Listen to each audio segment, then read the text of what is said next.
Bueno, sí, ha sido difícil de mi lado como directora porque al final es la historia de Yotuel, él es el hilo conductor de muchas historias, pero al final es su vida y siempre, desde que le conozco, cada vez que hemos compartido incluso momentos de casa, de cena con amigos, todo el mundo coincide que su vida es una película. Y el hecho de que por casualidades de la vida me haya encontrado haciendo este documental con el hilo conductor de su historia, de su historia de arte, de música y de reivindicación por la libertad de su país, pues tenía una doble presión para mí porque quería que saliese muy bien. Así que nada, ahora cuando personas como tú le abrazan y le dicen, vi el documental y me dan ganas de abrazarte, eso pasó también el otro día cuando estrenamos en Miami, me da mucha felicidad porque de eso se trata, ¿no? De que a partir de su historia, que no es una excepción, es una historia que le ocurre desafortunadamente a muchas personas emigrantes que tienen que salir de sus países porque no encuentran un lugar de libertad y donde la libertad cuesta muy caro, ¿no? Cuesta condenas como Michael Osorbo, que es uno de los raperos de Patria y Vida, que simplemente por cantar la canción, a pesar de que hemos ganado Grammys y nos ha recibido desde el presidente de los Estados Unidos hasta el Parlamento Europeo y toda la revolución de la canción, pues tiene una condena de 9 años solamente por cantar en una canción que habla de libertad y de derechos humanos.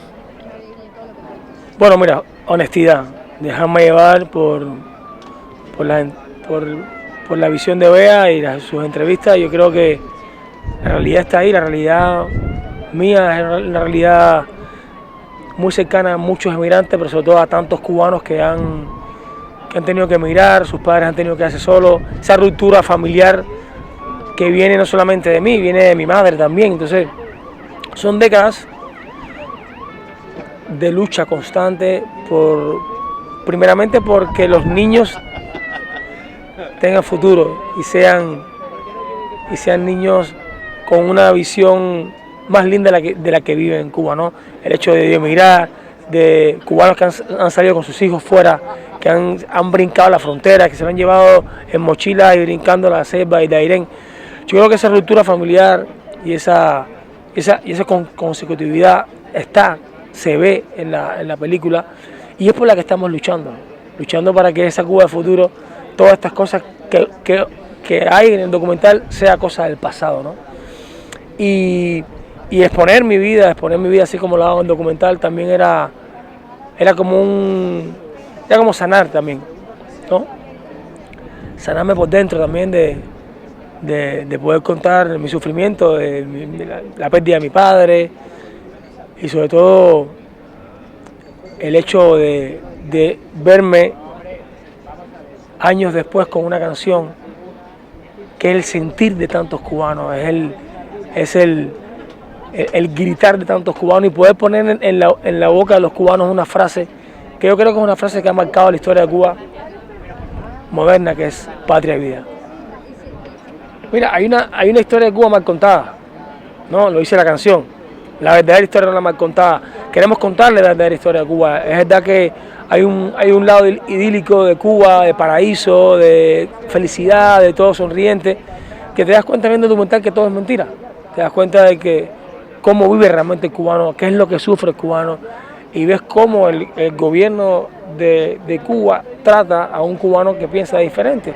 Pero es que pensar diferente no es un delito. En el mundo actual que vivimos, todo el mundo piensa diferente, todo el mundo tiene su criterio, todo el mundo tiene diferencias, todo el mundo son razas diferentes, son sexos diferentes, que sea. La inclusión es lo que está predominando en el mundo entero.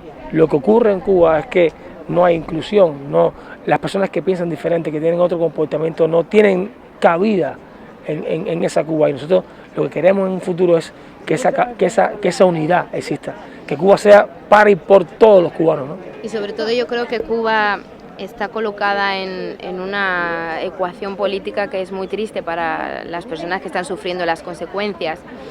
Yo, como luchadora de los derechos de las mujeres desde hace mucho tiempo, comparo porque al final es una lucha por los derechos.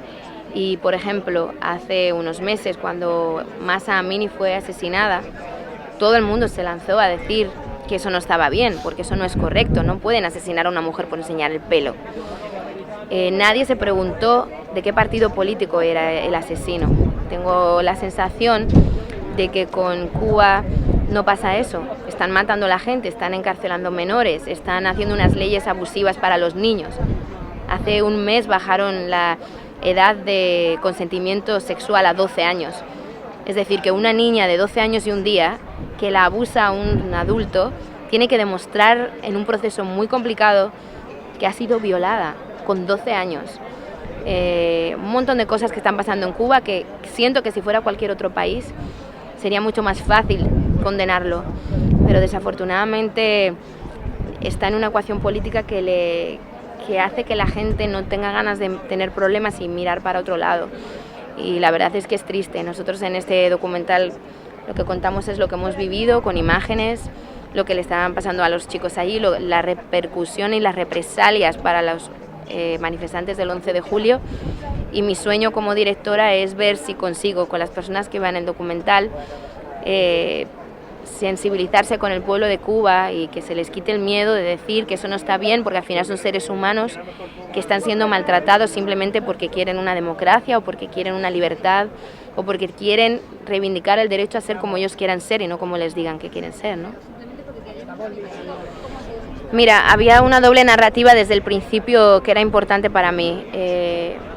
Muchas personas que han podido ver el documental, que no conocían la realidad de Cuba, se sintieron atraídos de venir a las salas del cine a ver el documental porque es una reivindicación a la música que tiene algo que decir, la música como un transformador social. Yo creo que lo que está pasando hoy en día es que la manera como la música se propaga ha generado que en su mayoría se está empezando a componer en los estudios como una ecuación matemática por el algoritmo, y este es el acorde, este es el ritmo y estas son las palabras que hay que utilizar. Viene Patria y Vida y rompe con todo eso. Se vuelve un fenómeno en las redes, más de 300 millones en el hashtag de TikTok, 150 millones en redes sociales, le ganamos un Grammy a artistas tan gigantes como Bad Bunny, y esto provoca que en Latinoamérica ha habido una ola de canciones protestas de muchachos que han visto que también hay una manera, hay una salida, hay playlists ahora de canciones de injusticia social. Entonces yo creo que eso también es importante, es que la música no puede dejar de decir cosas, que miramos dentro de 20, 30 años la música que sonaba y que podamos entender qué estaba pasando en ese contexto, qué derechos no estaban conseguidos y qué era lo que queríamos decir como seres humanos, que nos vayamos de esta vida y hayamos conseguido con nuestras herramientas, con el arte o con nuestro trabajo dejar algo que reivindique sociedades no solamente de hoy, sino también del mañana, y la libertad es algo que hay que reivindicar. Todos los que pasamos por este mundo deberíamos reivindicar la libertad. Bueno, mi gente, somos Beatriz y Yotuel. Y estamos aquí en el Festival de Málaga. No os perdáis nuestro documental Patria y Vida, el poder de la música. Exactamente.